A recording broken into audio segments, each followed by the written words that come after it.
चलो देखो, तारों का निर्माण टॉपिक से कुछ प्रश्न है, कुछ जानकारियाँ हैं जिन्हें ध्यान रखना है। सबसे पहले देखो, आकाश गंगा क्या है। आकाश गंगा, एगो तो गंगा नदी है, और आकाश गंगा जब विद्यार्थी पढ़ता है तो उसको आकाश गंगा और गंगा नदी कन्फ्यूजन करता रहता है। या इस प्रकार से भी ये प्रश्न हो सकता है कि एक आकाश गंगा क्या है। आकाश गंगा बहुत होंगे तब तो करा, एक आकाश गंगा क्या है। इसमें हम लेकिन समझेंगे सिर्फ आकाश गंगा के बारे में। आकाश गंगा क्या है, तो आकाश गंगा असंख्य यानी अनगिनत तारों का समूह है।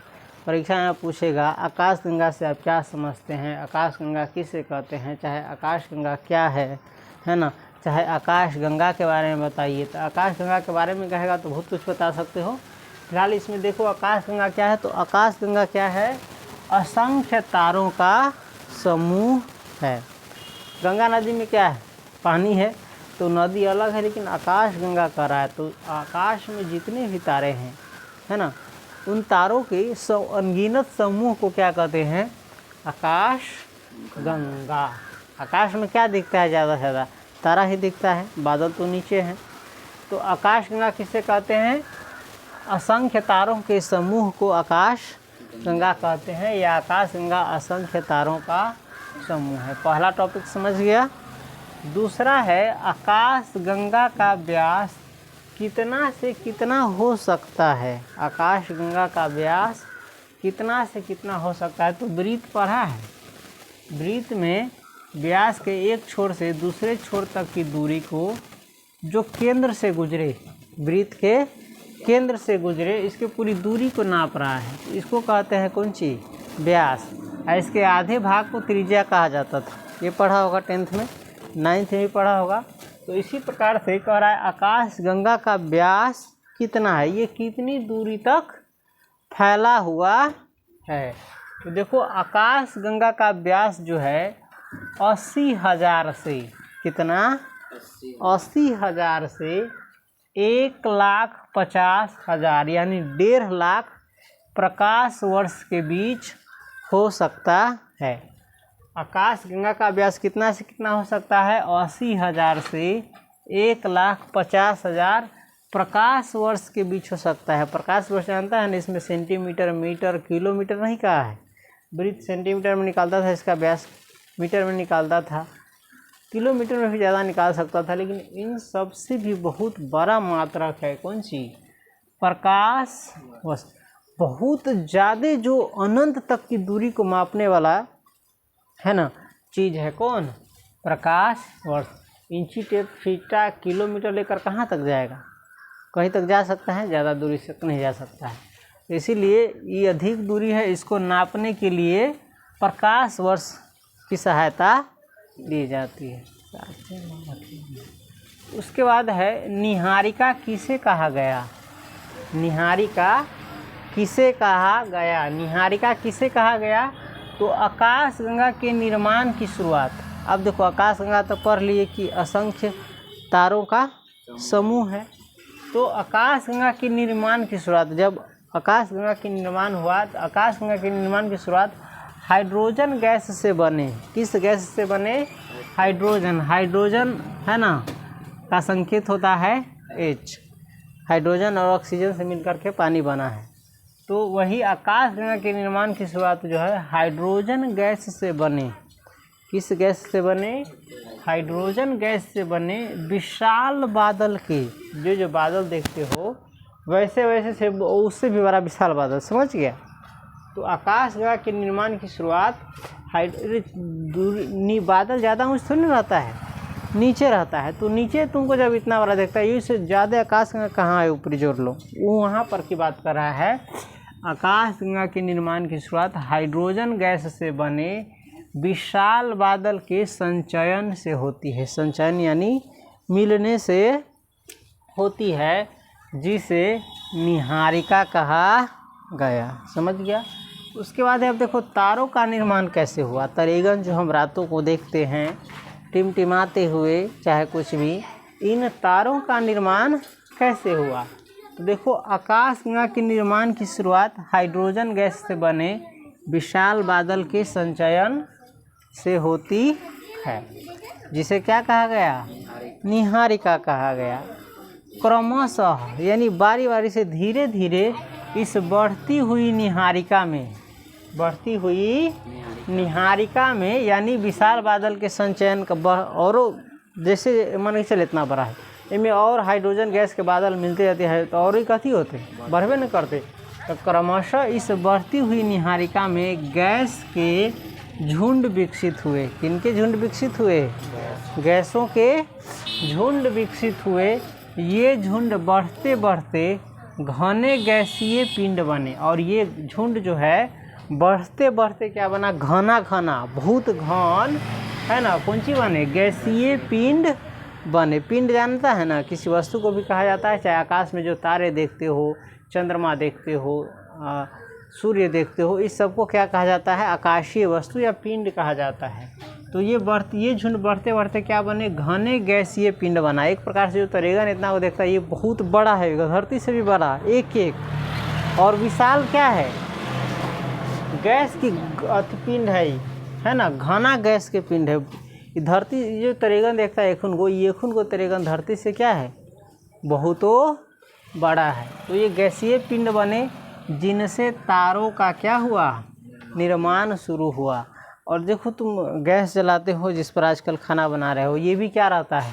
एक गैस ही रहता है, उसको जलाते हो। एक छोटा सा सिलेंडर देखते हो, कितना आग उत्पन्न कर देता है ना। आसमान में जो है, आकाश गंगा में जो है, ये वो तरेगन जो देखता है, गैस से कितना हजारों करोड़ों गुना बड़ा बड़ा झुंड है अकेला, तो उसका प्रकाश कितना होगा ज़रूरत है, आग उसमें कितना होगा। और वही आग जो है, वही जो जल रहा है, वो तुमको कहाँ दिख रहा है? नीचा दिख रहा है। समझ गया है? वो गैस के जला के देख, रात में रोशनी कहाँ तक जाता? बहुत दूर तक जाता, ब्लास्ट होता। और उधर छोटा सिलेंडर है जो तू घर में रखी, और इससे कितना करोड़ गुना बड़ा कथी है? एखुन को तरेगन गैस के झुंड है ना। और वो गैस हमेशा मान के चलो आसमान में क्या हो रहा है? प्रज्वलित हो रहा है, इसलिए वो क्या हो रहा है? चमक रहा है। एगो नॉर्मल सा तरेगन कहते हैं उसको, तरेगन ही कहते हैं, अरे जुगनू भगजुगनी है ना, उड़ता रहता है तो दिखता रहता है। ये तो बस इतना कितना है? धान के बराबर है, चावल के बराबर है। और सोचो इससे कितना विशाल गुना बड़ा है कौन सी? तारेगन। उसमें कितनी रोशनी होगी, कितनी चमक होगी। और आग का चमक जानता ही है कैसा होता है? येलो कलर का होता है, येलोइश पीलापन या नारंगीपन दोनों के बीच में। और वैसा ही कलर दिखता है कि नहीं दिखता है? तो ये जो तारेगन देखते हो क्या है? ये मान लो सिंपल सी भाषा में कहेंगे तो बरखा गैस के कथी है? पिंड है ना, घना गैस के पिंड। अब देखो तारों का निर्माण लगभग कितने वर्ष पहले हुआ? तारा जो है लगभग कितना वर्ष पहले बना? तब 5 से 6 अरब वर्ष पहले, तन के दिन पहले बनली ना ससुरा। 5 से 6 ना देखिए, ये कथी लागल है? अरब। आ 1 अरब जानी छी ना, अकेले 1 अरब 100 करोड़ के बराबर होइ छै। आ 5 से 6 अरब मतलब 500 से 600 करोड़ वर्ष पहले किसका निर्माण हुआ? तारेगन का। कितना वर्ष पहले? 500 से 600 करोड़ वर्ष पहले। अगर करोड़ में कहे तो, अरब में कहे तो 5 से 6, समझ गया? 500 करोड़ वर्ष पहले, 600 करोड़ वर्ष पहले किसका निर्माण हुआ? तारेगन का निर्माण हुआ। तब तारेगन आप आसमान में देखता है तो उसके बारे में कुछ कन्फ्यूजन दूर हुआ। ये जो तारेगन तुम देख रहे हो क्या है? ये घने गैसीय पिंड है। जैसे सिलेंडर में गैस बंद है, उसी प्रकार से वहाँ पर गैस एक साथ। और प्रकृति में बहुत सारे चीज़ ऐसे हैं जो अपने आप जलती रहती है। तो जिसको नहीं जानता है आदमी तो कहता है ये है, वो है, देवी देवता भगवान है। और इतना नॉर्मल चीज़ हम धरती पर देखते हैं, तो आसमान पर ऐसा नहीं हो सकता है क्या? हो सकता है। जैसे कहीं से ज्वालामुखी जैसे तरकता है, देखता है कहाँ तरकता है और कितना उसमें रोशनी होता है, आँख तुम्हारा ख़त्म कर देगा। 1 सेकेंड में धरती को क्या कर देता है? हिला देता है। कितना रोशनी रही। पत्थर से तुम पत्थर को भी क्या करोगे? टकराओगे तो उसमें क्या हो जाएगा? आग उत्पन्न हो जाएगा, आग पकड़ा लेगा। पहले पत्थर से ही आग उत्पन्न किया जाता था, आदि मानव कौन करता था? आदि मानव कहने का मतलब कथी? खाए वाला अदरक। हाँ, आदि का मतलब होता है शुरुआत। जो शुरू के होते हैं उसे आदि कहा जाता है। जो शुरू के होते हैं उसे क्या कहते हैं? जो सबसे पहले मानव की शुरुआत हुई तो उसको कहते हैं हम आदि मानव। ठीक है। आदि कवि कहने का मतलब शुरुआती कवि। तो उसी प्रकार से आदि मानव कहने का मतलब शुरू के मानव, जब मानव बनना शुरू हुआ उसे कहते हैं आदि मानव। तो देखो, पत्थर के पत्थर से टकराने से तुम लुत्ती उत्पन्न होता है। रात में देखिएगा पत्थर पर पत्थर पटक करके देखो, आज जितना बड़का पत्थर पटक होते कि ज़्यादा अथी होता है। छोटका पत्थर फेंकी तब ना तोरा लुत्ती बढ़। अब बड़का पत्थर फेंकी तब तो और ज़्यादा लुत्ती न बढ़ते। तो इसे तो आग पकड़ नहीं सके, आग उत्पन्न होबे करेगा, है कि नहीं? चाहे प्रकृति में कहीं गैस रहा होगा, आग उत्पन्न होगा, धर लिया होगा। और उसी प्रकार से जो सोचो, इतना कितेका घना गैसीय पिंड और आसमान में बहुत सारा चीज़ है ना, हाइड्रोजन गैस से बना, ये सब घने बादल, ये सब जब इतना बड़ा पत्थर पकड़ भी तो आग पकड़ ली। और तो विशाल बड़का बादल है। ये बताओ, जब ऊपर आसमान में ये सब टकराया होगा और वहाँ तो और टकराते रहे, ये ना कि अपना एक बारी पत्थर पटक के छोड़ दे, वहाँ क्या हो रहता है? टकराता ही रहता है। तो उसके टकराने से सोचो कितनी आग उत्पन्न हुई होगी, और उस गैस में आग क्या हुआ होगा? पकड़ा होगा, और वो अभी तक जल रहा होगा। चाहे वो गैस बन ही गया होगा, गोला बन गया होगा, वहाँ कौन बुझाने वाला है? जो बुझा जाएगा, और गैस हमेशा वहाँ पर होगा। तो ये सब है। अब देख, तोरा हम कहूँ बादल देखी छे ना, हे तरका कैसे तरकता है? बादल से टकराता है तभी ना होता है, चाहे कुछ भी, चाहे आसमान में कुछ, तो बिजली। तो इतना बड़का पत्थर पटकले, हम तोरा कह छू अररिया जते बड़का पत्थर पटकतो, पहले तो उठतू ना अपना से, लेकिन आसमान में तो है, वो सब ना घूम रहा है अंतरिक्ष में, वो गिरबो न करती धरती पर। धरती के कक्षा से वो बाहर है। जैसे थोड़ा सा एग्जांपल देते हैं, मान के चलो ये धरती है, मान लो धरती ऐसा होता नहीं है, इसको मान लो गोला है, वृत्त नहीं है। क्या है? गोला है। और धरती का कक्षा यहाँ है, ये सब धरती का क्या है? कक्षा है। मान लो यहाँ तक धरती का कक्षा है, इस धरती पर है, ये आसमान समझो, ये पृथ्वी के चारों बगल बाहर का क्षेत्र है। इसको अब इसका ज़माना चला गया है, 2D है, 3D के माध्यम से बेहतर समझ सकता है। तो मान के चलो यहाँ तक पृथ्वी का पावर है किसी चीज़ को खींचने का, अगर इससे ऊपर फेंकोगे तो यहाँ तक खींच लेगा। जैसे गेंद फेंकता है, मान के चलो यहाँ तक फेंकता है, गेंद गिर जाता है, यहाँ तक गिर जाता है। लेकिन फेंकते फेंकते चाहे एक ऊंचाई आता है जहाँ से पृथ्वी का जो मैग्नेटिक फोर्स है, चुंबकीय गुरुत्वाकर्षण बल है, ग्रेविटेशन जो है, वो ख़त्म हो जाता है। अगर इनसे ऊपर कोई चीज़ गया तो अब यहाँ से पृथ्वी इसको क्या कर सकता है?